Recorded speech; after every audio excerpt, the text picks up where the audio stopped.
Assalaamu calaykum. Magacaygu waa Mustafa. Ku soo dhawaada channelka Xikmadda Maanta.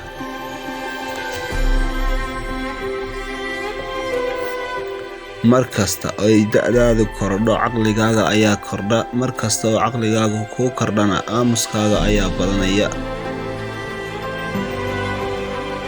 Jooji walaaca, si wanaagsan u neefso. U sheeg naftaada inaad wax walba qaban karto, allana tala saaro.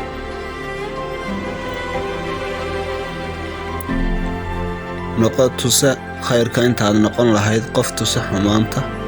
Noqo dulqaata intaad ahaan lahayd mid wax dulmiya. Cafiska badi, murugta ayuu tirtiraa. Kalsoonida naftaada badi waa horumarka noloshaada.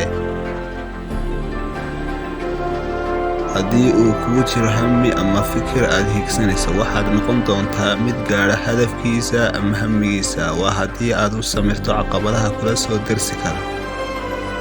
U fikir sida boqolada, u soco sida masaakiinta. Noqo mid bulshada ku soo ururto intaad noqon lahayd mid bulshada ku cararto.